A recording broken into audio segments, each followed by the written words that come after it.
Okay. All right, guys. Can you see this? Yeah. All right. This is going to take a little bit, but let's see how far we get here today. All right. We'll go as slow as we need to on this. So what we're going to do on these is we're going to determine the quadrant and the reference angle. All right. So the reference angle is your distance to the x-axis, to the closest part of the x-axis. All right. And so I'm going to sketch negative 330 degrees. What quadrant is negative 330 degrees in? Fourth.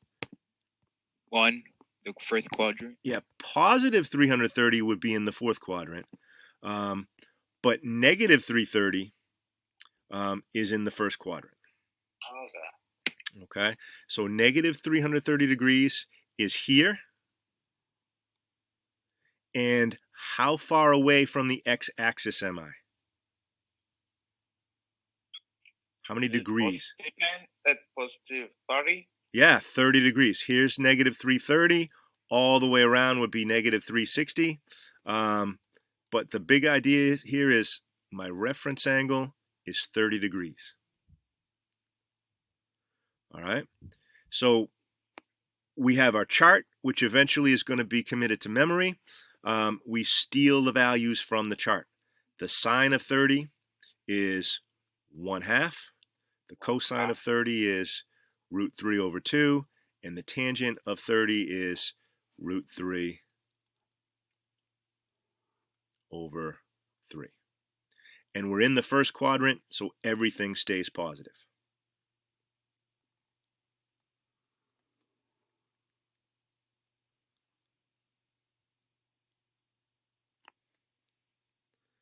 All right, this is going to take several attempts. Is it okay to move on, or does anybody still need to look at this one?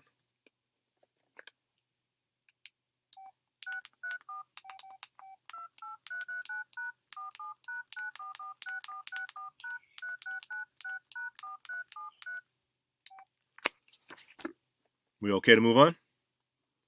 All right, 120 degrees. Let's sketch it. What quadrant are we in with 120 degrees? First, second, third, or fourth? Second. Second. Good, we're in the second quadrant. So 120 degrees is somewhere over here. Here's 120. Here's 180. My reference angle, how many degrees away from the x-axis am I? 60 degrees.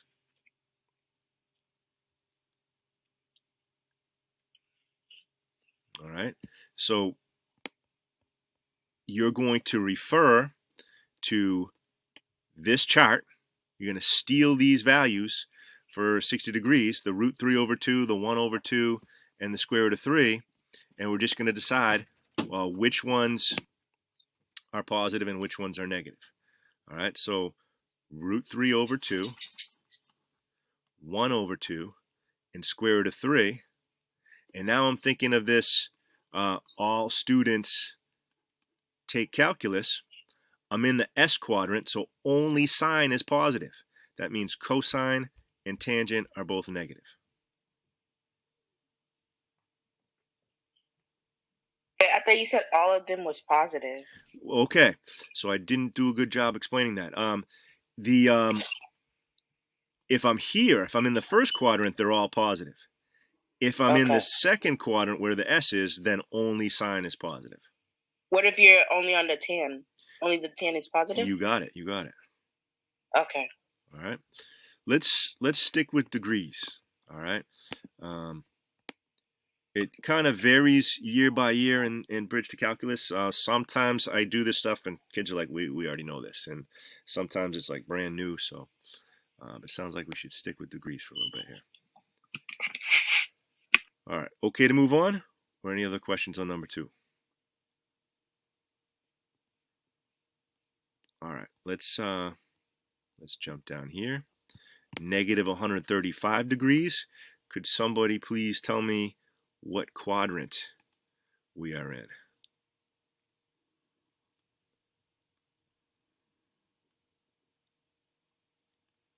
Isn't it the second or the yeah? Well, don't forget I'm going in this direction. Oh, third. In the third, that's right. Here's negative 135 degrees. The x-axis, if I made it there, that would have been negative 180. How many degrees away from the x-axis am I? That's called my reference angle.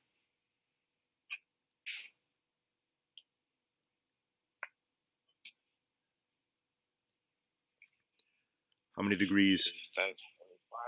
45. So you're basically doing 180 minus 135. Right. So a reference angle is always positive. It's the definition which I spared you from. It's the positive angular distance from the terminal side of theta to the closest part of the x-axis. Okay. Okay. So if we're on the left side, we're always thinking how far from 180 we are. If we're on the right side, I'm thinking how far from 0 or how far from 360. All right.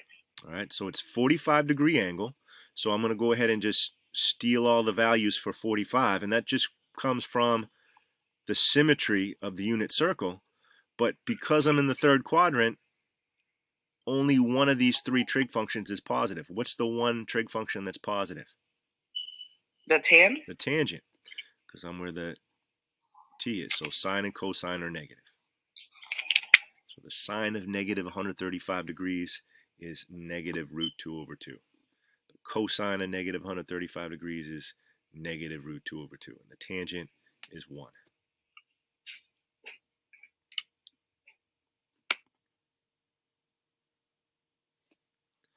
All right, let's do a couple more of these, and then I want you guys to try some.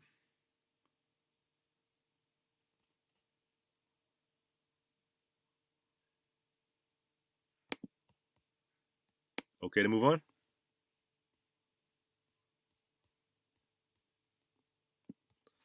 All right. Let's sketch 300 degrees. What quadrant do I end up in for 300 degrees? The fourth quadrant. Good, the fourth quadrant. Not quite all the way around. Here's 300 degrees. If I had made it all the way around, that would be 360. So what's my reference angle? How many degrees away from the x-axis am I? 60 degrees. 60 degrees, good. So I'm going to go to my chart and steal all those values and just keep one of them positive and turn the rest negative. So the sine of 60 would have been root 3 over 2. Hey, you sleeping? The cosine would have been 1/2. And the tangent would have been root 3. Which ones do I turn negative?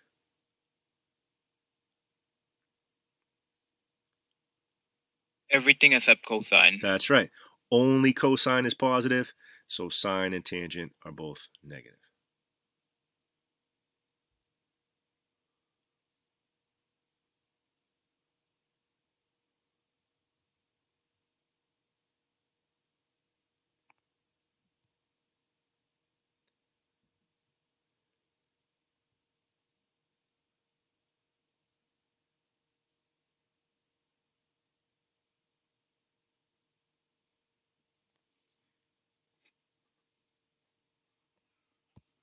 Should we do 2 more before you guys do them on your own, or do you feel ready to try on your own? Can we do number 7? Let's stick with degrees a little bit, and then we'll move to radians. Okay. Okay. We should try on our own. All right. So let's do this then. Let me give you. We'll do some breakout rooms. All right. But why don't you copy down these 4 angles, 585 degrees. You can see them on the screen. Number 9 is 585. Number 10 is going to be negative 1,020 degrees. And let's do 2 more.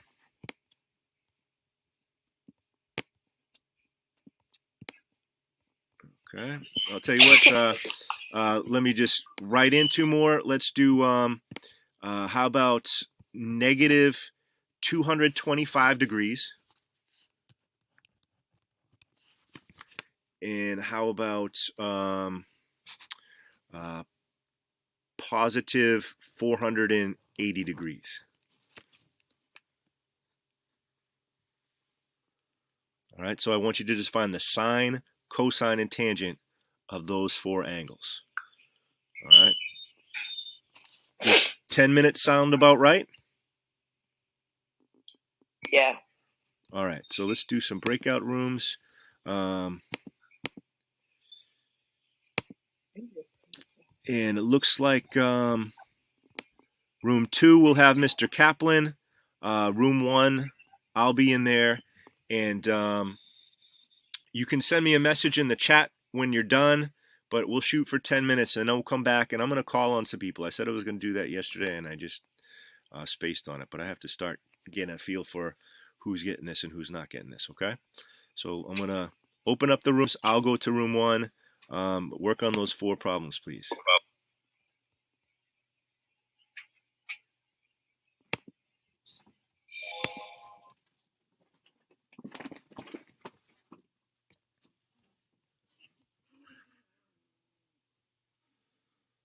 All right, so the first thing you want to do is, think of a coterminal angle. You don't want to try to figure out 585 degrees. You want to subtract 360 and get it to something manageable.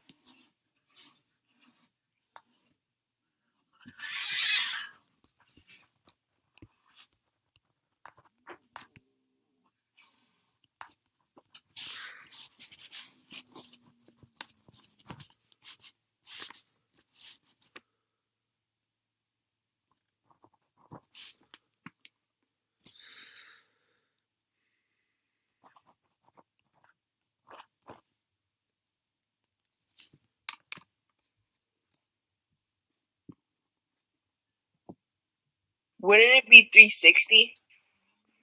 Yeah, you're going to subtract 360. So yeah, I subtracted it and it's 225. Yep, 225. So sketch 225 and figure out how many degrees away from the x-axis you are. Okay. The x-axis will be 360 or... Well, so what quadrant is 225 in, Jakina? Is it on the first of all, is it on the left side or the right side of the circle? The right side. No, so you went too far. Remember, the top is 90, left is 180, bottom is 270. So you're in between. Okay. You're in between the left and the bottom. So you're in quadrant 3. Okay.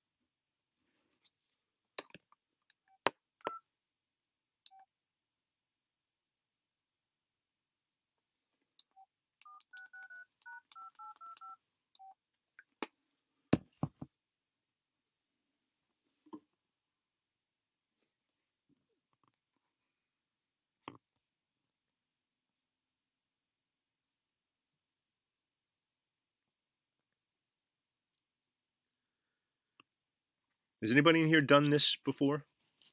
No, I got 45. Good. So 45 is your reference angle. Yep. So you're going to go with root 2 over 2, root 2 over 2, and 1. And which one's going to stay positive?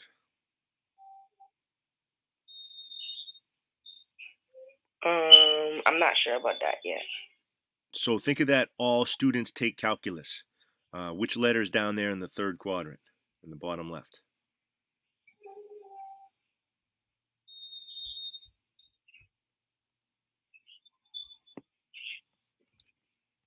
Yeah, I don't know. All right. Well, you should be in the T. Yeah, I'm in the bottom. Yep. So the bottom is the tangent. Bottom left is tangent. Okay. Yep. So tangent stays positive. Everything else is negative. Okay. Just to answer your question, I have done this before and had to remember the whole unit circle. Okay. So Yeah. So you're pretty strong on this stuff, Ramon? Yeah. Okay. I had to. Yeah, we did this for like 2 months in my pre-calculus class. Okay. Good. All right. So so this will be a little bit of review for you, but it sounds like we have enough people in here that need to spend some time on this. So we'll try to.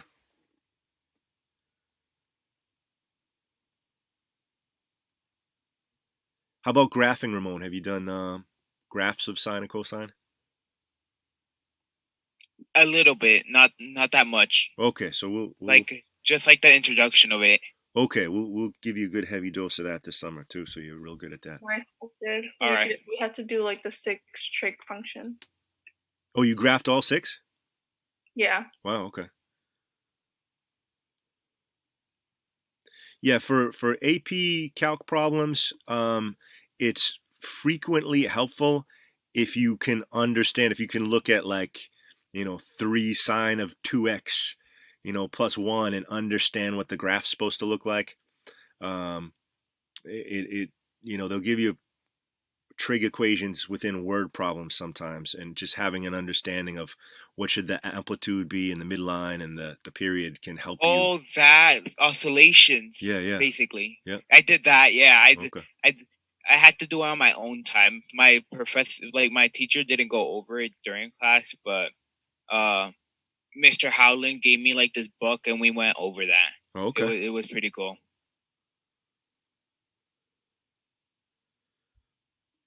Yeah, Mr. Howland's a great teacher.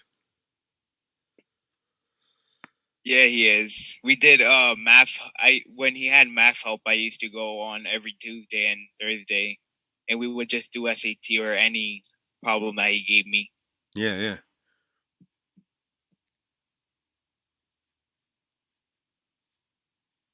Yeah, a couple of times in the past when he used to teach Bridge to Calculus, I would I would ask for a sub for my class just so I could sit in and watch him teach for a day or two. Ah, nice.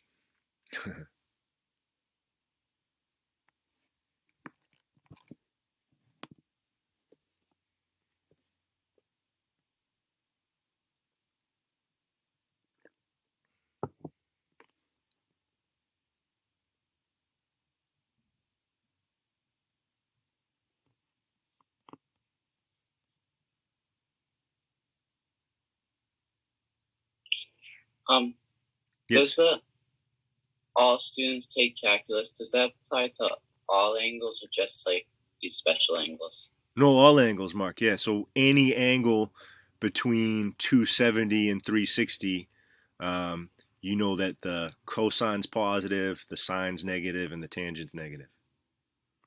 Okay. Okay. Thank you. Any angle in the third quadrant, the tangent's positive, and anything else is negative.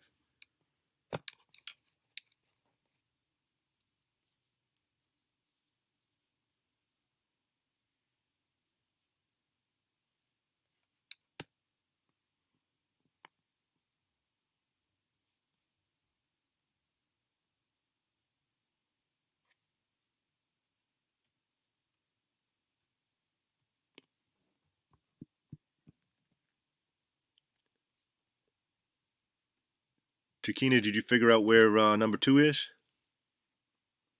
Doing it right now. Okay.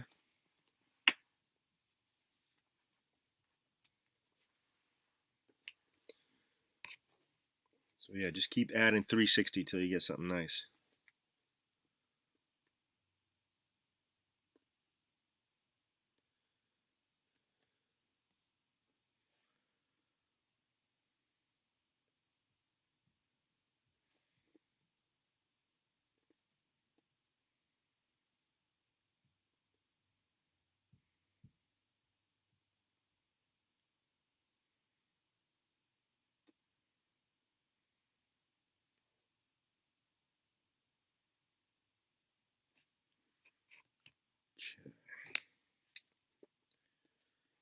Just look and see who's in the other room here. finish my attendance.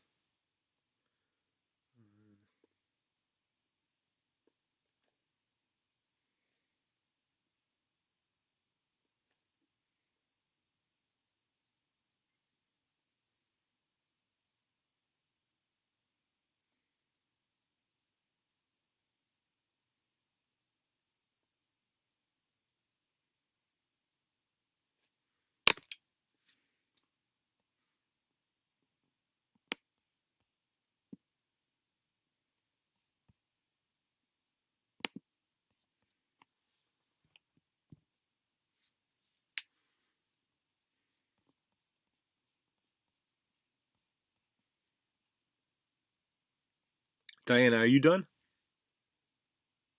Yeah. All right. I didn't know which angles, like the other angle. I just remembered it. Okay. How you doing, Elizabeth? Which one are you working on?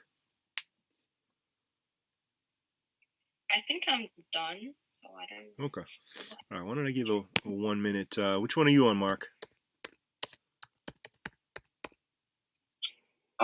Number 3. Okay. Can you repeat the angles? I think I missed one. Yeah, the first one was 585. Yeah. Second one was negative 1020. Yeah. Then negative 225.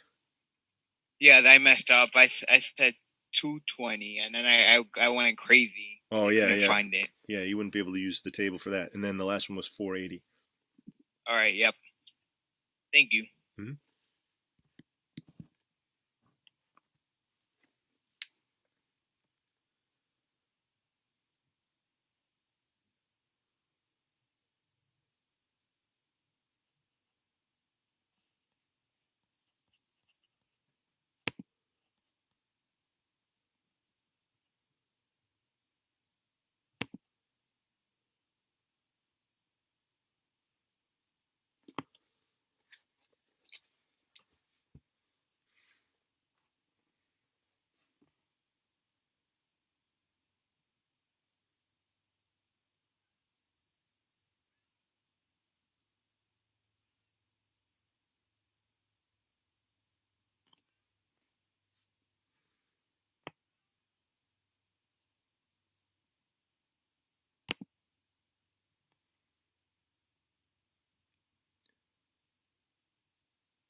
All right.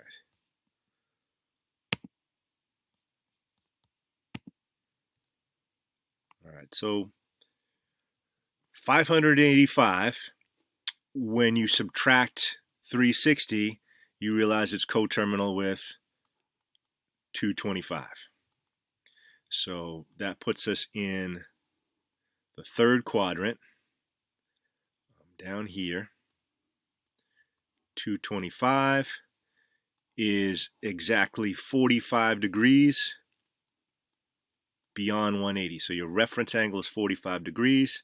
That means we're taking these values, root 2 over 2, root 2 over 2, and 1, and only tangent is positive in quadrant 3. Negative root 2 over 2, negative root 2 over 2, and 1. Mr. Sheehan, can Yes. you let Nikki back in the call? Because Yeah. her laptop died, so. Thank you. Yeah, I didn't get a ding this time. I have the, thank you.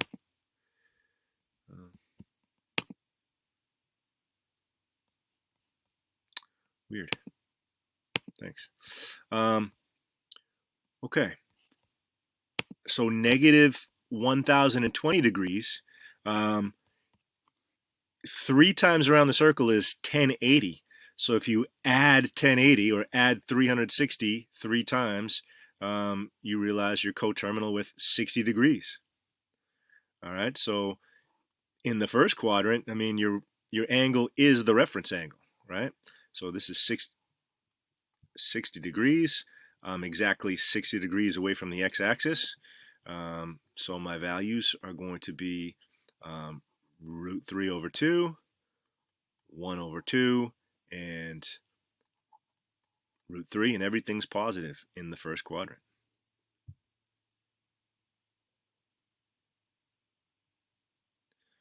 All right, let me know if I'm going too fast.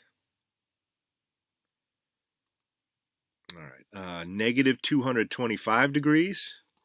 You can add 360 if you want and get positive 135. Or if you think of it as negative 225,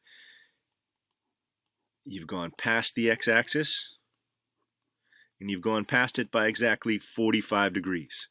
The distance between negative 225 and negative 180 is exactly 45 degrees. So the sine of the angle is root 3 over 2. The cosine of the angle, somebody could have got 2 points, so I wasn't paying attention. Root 2 over 2. My reference angle is 45 degrees. Cosine is root 2 over 2, but negative, because only sine is positive in the second quadrant, and tangent is negative 1. And something I'm going to say right now, please don't develop the habit of doing this. Please don't say sine equals root 2 over 2. That's like saying square root equals 3. All right, sine is a function, and it has no value unless you've put something into it. All right, you can't say sine equals sine of something. Sine of what? You can't say square root equals 3. Square root of what? All right. And then let's do the last one. The last one was 480 degrees. And if you subtract 360 from 480,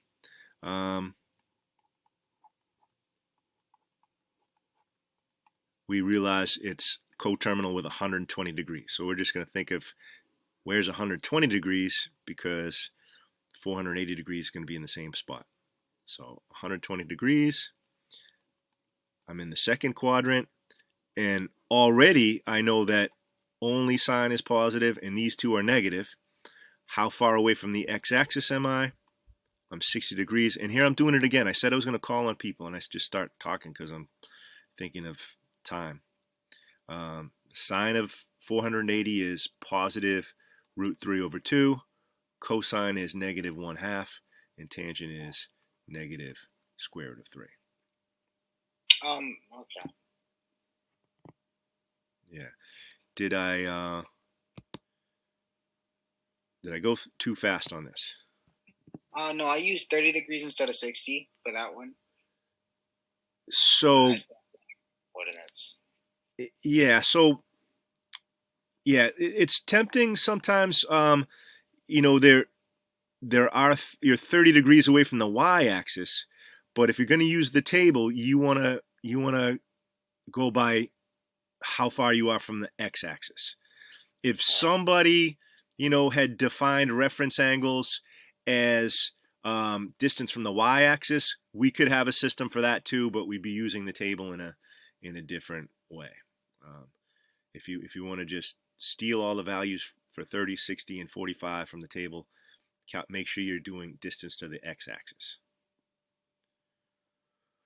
All right, any questions on these? I think what we'll do is, this has been a long time on trig. I'd love to cover how to do these in radians. I think they're actually easier in radians, but we'll throw that in tomorrow. Tonight's homework, feel free to, try the ones that are in radians. If you're comfortable with it, feel free to just focus on degrees if this was a challenge for you. Let's get back to rational functions, holes and asymptotes, and we're going to throw in one more thing today, which is intercepts, x-intercepts and y-intercepts. All right, so let's get into that.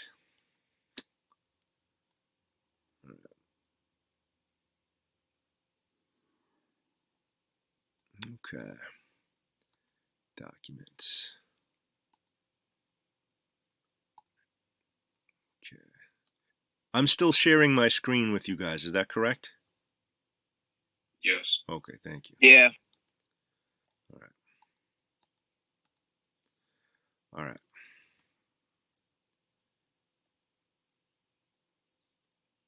Okay, so some more rational functions.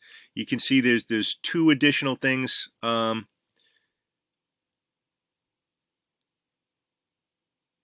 okay. I guess I was thinking of throwing in intercepts, but we're gonna look at horizontal asymptotes and end behavior. I guess we'll throw in x and y intercepts tomorrow.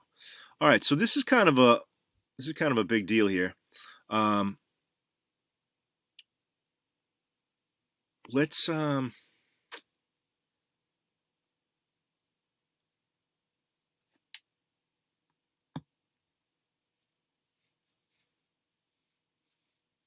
you what. Let's I don't want to get too heavy with this today. We've had a lot of heavy stuff. Let's revise this, and I'm going to ask you to do the same thing on the homework too. Let's just do x-intercepts and y-intercepts. All right? We'll get into horizontal asymptotes and behavior tomorrow. All right? So we're going to ask for vertical asymptotes and holes, and we're going to also ask for x-intercepts, also known as zeros, and y-intercepts. Sound reasonable?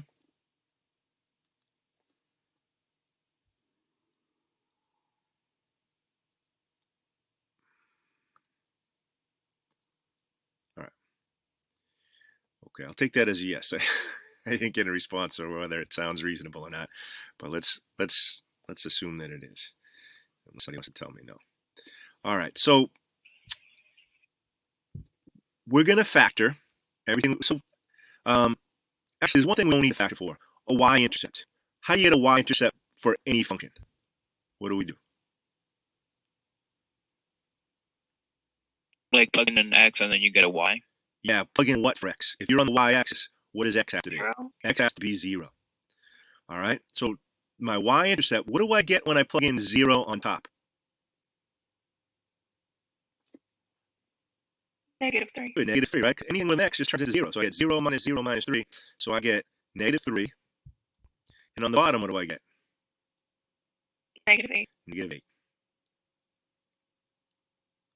And let's not leave negative over negative. Let's show we're aware that negative divided by negative is positive. So my y-intercept is 3/8. And some teachers insist you write coordinates for y-intercepts. All right, they'll insist you write 0, 3/8. My way of thinking is, when I ask you for a y-intercept, I'm asking you where does the graph intersect the y-axis. It intersects it at 3/8. If I asked you for the coordinates of the y-intercept, then you want 0, 3/8. All right, but however you want to answer is fine with me. Can anybody tell me why a function can only have one y-intercept?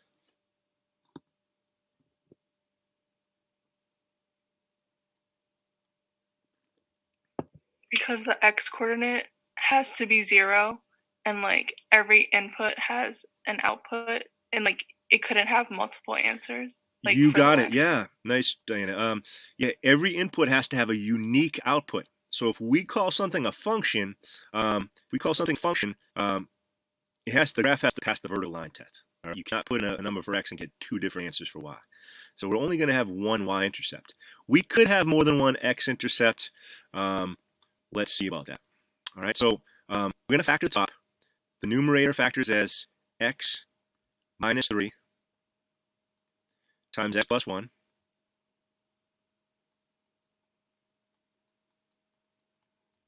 And the denominator, if you take out the 2, this is what we're looking at. So I get 2 times x minus 4 times x plus 1. All right, let's think of discontinuities first. Mata, what x values am I not allowed to use? X plus 1. Okay, so you're looking at the So what would make x plus 1 equal to 0? What x value is not allowed? -1. Good. X cannot be -1, or what else? One more. Oh. Could it be?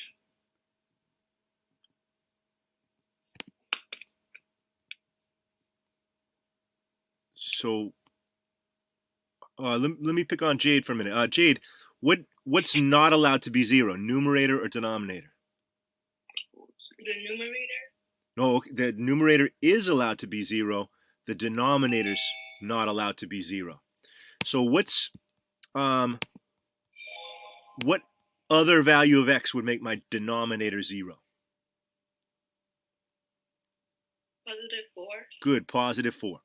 So x cannot be -1 or +4. All right, so at -1 and at +4, I've either got a vertical asymptote or a hole, and I have one of each. Jocelyn, where do I have an asymptote? X equals -1 or x equals 4? Can you please repeat that? Yeah, where's my vertical asymptote? Is it at x equals -1 or x equals 4?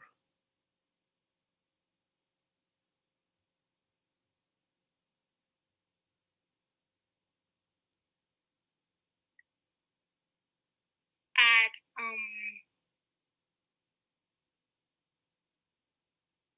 isn't it both of them? But instead of putting like negative, you put them as positive.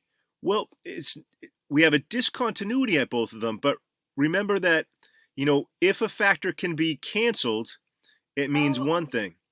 So which one gives me the asymptote? The one that could have been canceled or the one that can't be canceled? The one that can't be canceled. Good. So x equals 4 is our vertical asymptote. And by the way, do I pronounce your name Jocelyn or Jocelyn? Jocelyn. Jocelyn. Okay. All right. Yeah. Okay. Thanks.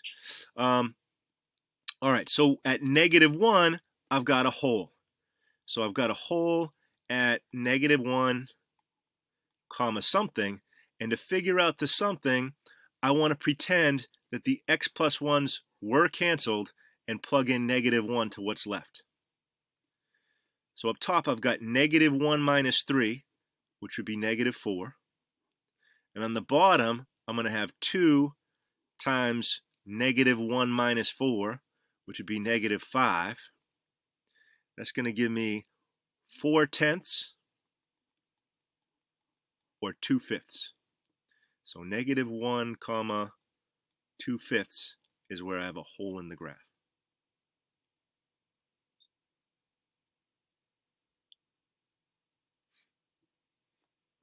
All right, and then the last thing, x-intercepts, also known as zeros, right? We talked about zeros with polynomial functions. This week we're talking about them with rational functions. Zeros happen when y equals 0. And y is a fraction. And a fraction can only equal 0 if the numerator is 0 and not the denominator. So to find x-intercepts, I'm looking for numbers that make just the numerator equal to 0. Mark, can you tell me what's the only number that makes just the numerator equal to 0?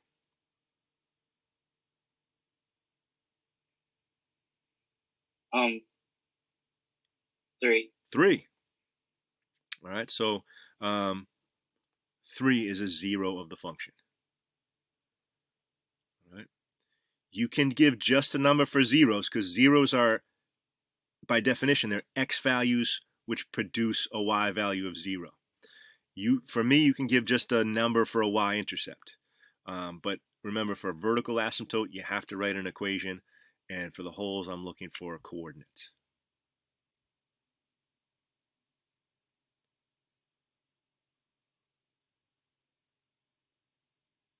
All right, so to kind of put it another way. If I'm looking for zeros, just the top of the function is 0. Vertical asymptotes, just the bottom is 0. Wholes, I'm looking for places where the numerator and the denominator equal 0. All right. Let's move on to number 2. And again, let me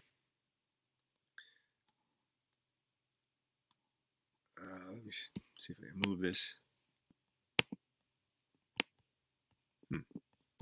Oh.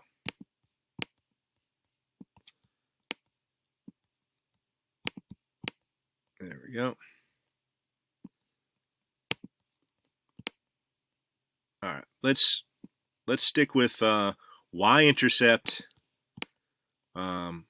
zeros, vertical asymptotes, wholes, and y-intercept. I'll write this in the notes on Google Classroom, but please just change the questions. Don't give me horizontal asymptotes and end behavior today. Just give me zeros and y-intercepts. I think that's a more natural transition to make, especially given the amount of time we have left today. All right. Let's see here. Nicoletta, could you give me the y-intercept on this? Or if you need a hint, let me know that too.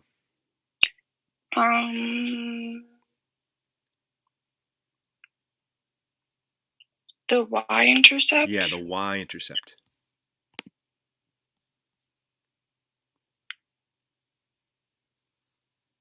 Remember, you're going to plug in 0 for x. Is it 2? It is 2. Good. When I plug in 0 for x on top, I get -4. And you don't have to show me work on this. -4 is what I get on top. -2 is what I get on the bottom. The y-intercept is 2. All right. There's 1 or 2 people that I lost points on their test for not showing work. You'll notice on my test on the top it says, for all problems, show work where appropriate, which just basically means ask if you're not sure. But I don't need to see work for y-intercept. Most people can look at this and see, oh, -4 over -2 is 2. All right. Everything else, we're going to need to factor this to be able to answer. So the top is unfactorable. The bottom is factorable. X minus 2 times x plus 1. How about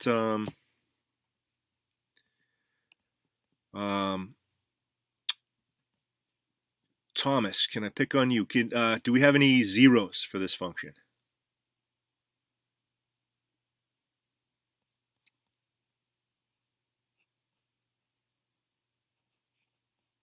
You have a 0 at 4. Good. Oh, for good. Y. Excellent. Yeah. No, X. Yep, for x equals 4. Yep. So for zeros, I'm looking for values that only make the numerator equal to 0. And that guarantees that the whole fraction equals 0. And so you have the point 4, 0. This graph is going to cross the x-axis at 4. Let's see. How about do we have any vertical asymptotes? Yes. How many do we have? 2. 2. And what? 1. Good. So we're going to write x equals +2, x equals -1. And there are no holes in this graph. None, or NA for not applicable. There are no values of x that give us a numerator and a denominator of 0. Good. All right, let's do another one. Move this over. All right. So here's a little bit trickier factoring.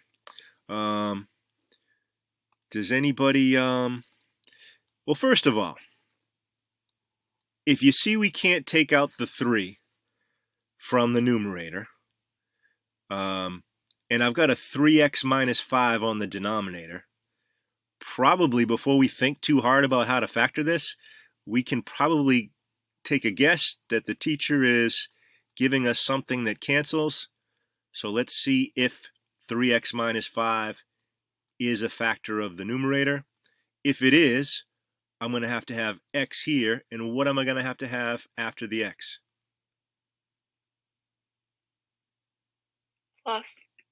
Plus. And plus what? 4. Plus 4, right? Because I need a negative 5 times a positive 4. And now we didn't really have to think about this. All we have to do is check and see if our guess was right. And sure enough, if I check my inners plus my outers, outer times outer is 12x. Inner times inner is negative 5x. 12x plus negative 5x, 7x. So we're good on this. Wait, where do you find the 7? Oh, okay. So, yeah. So what we're doing here is, I can see I've got the 3x squared, right? Yeah. 3x times 4, that gives me 12x, right? Yeah. Then I move on. Negative 5 times x gives me negative 5x. There's my 7x. Okay. All right. And then negative 5 times 4 gives me the negative 20. It's 20. Mm-hmm. All right. Brian, do we have any? Well, let's start with the y-intercept. What's the y-intercept, Brian? 4. 4. Good. It's negative 20 over negative 5, which gives us 4. And Ramon, do I have any zeros?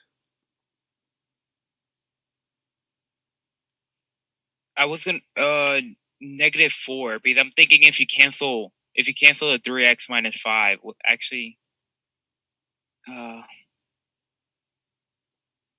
yeah, no, I was thinking of the 3x minus 5, and that cancels out, and you're left with x plus 4. That's right. But, so yeah, you're thinking the right way. But you're second guessing yourself where you don't need to. 3x minus 5 could be 0 if x is 5 over 3, right? But 5 over 3 would also give me a denominator of 0, so the whole thing would be undefined at 5/3. So you're right. It's just negative 4.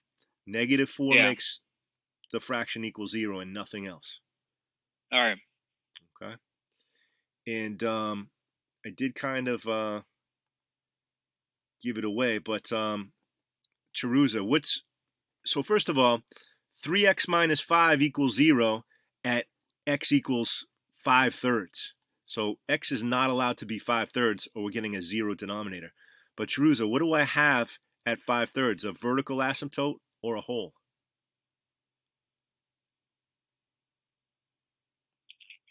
A hole. Good. The 3x minus 5 could have been canceled, so I have a hole at 5/3 comma something, and I'm not going to have a vertical asymptote because there's no value of x that only gives me a denominator of 0.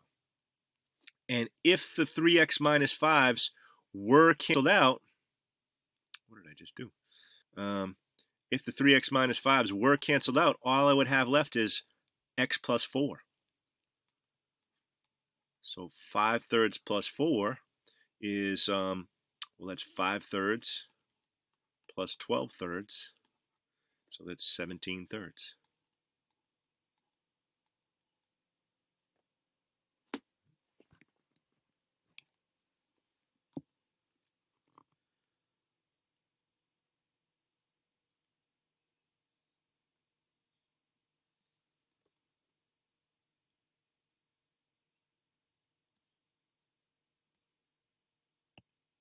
Let me pick one for you guys to try on your own, and we'll call it a day. Let's see, what do I want to do here?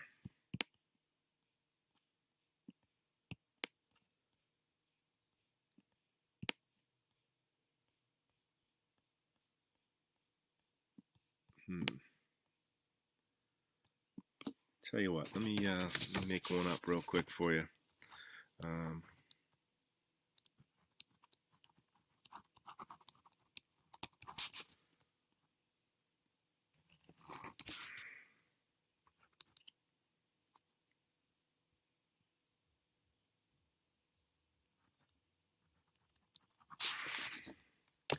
Okay. Let's try this one, guys. Y equals, or f of x equals x to the third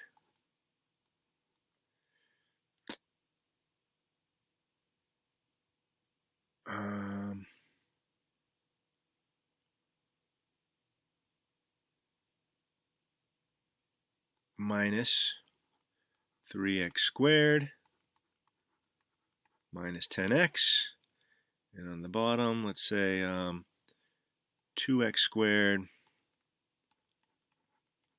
minus 10x. Let's take 5 minutes and see if you can give me zeros, vertical asymptotes, holes, and any y-intercept.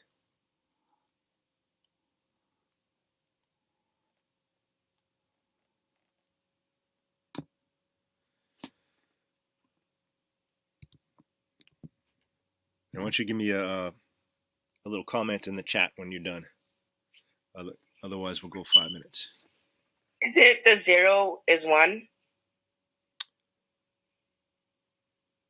Because negative 10 divided by 10? Negative 10?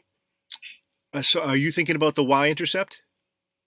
Yeah, I'm thinking about the zeros. So the zeros, Yeah, so the only one you can tell without factoring is the y-intercept. And for the y-intercept, you're going to plug in 0 for x and see what you get top and bottom. Okay. For the zeros, you got to factor it and look for any factor that's only on top. Okay.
Hey guys, did anybody happen to notice if Victoria or Alani or Makia or Corey were here today?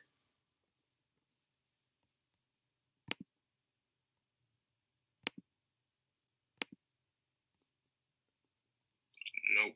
Okay.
All right. Anybody want me to wait before we start talking about it?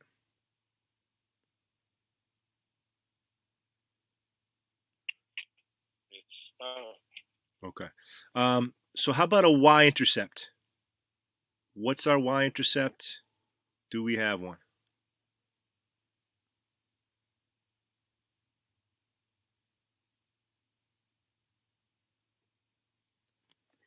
Would it be 0, 0? Well, if I plug in 0 for x, I do get 0 on top and 0 on the bottom. What's the value of 0 over 0?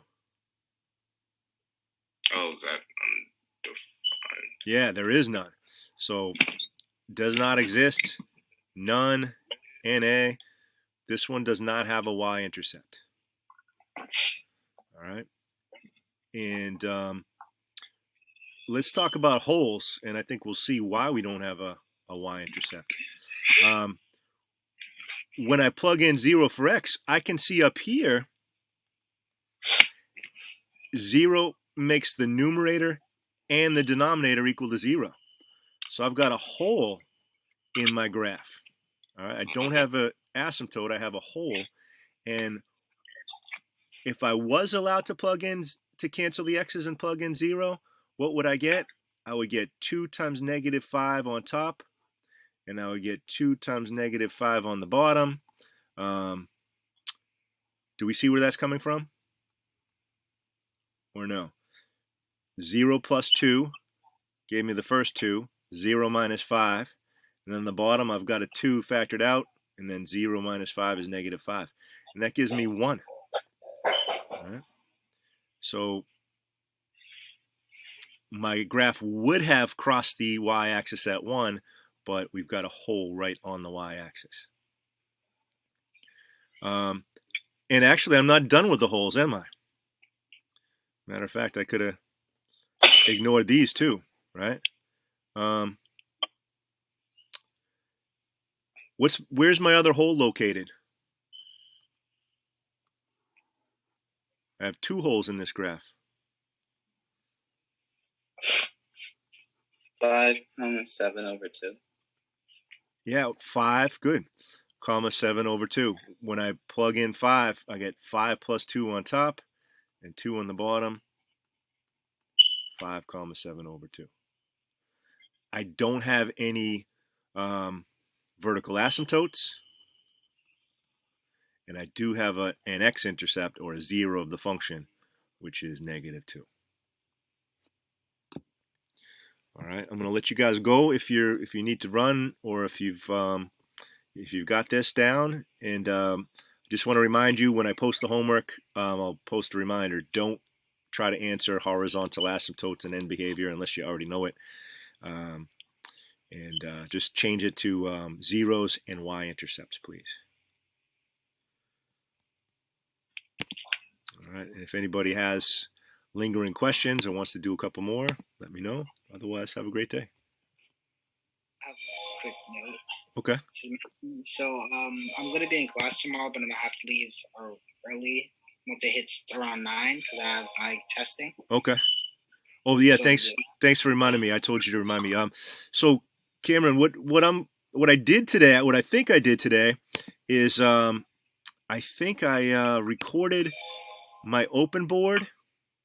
So what I'm going to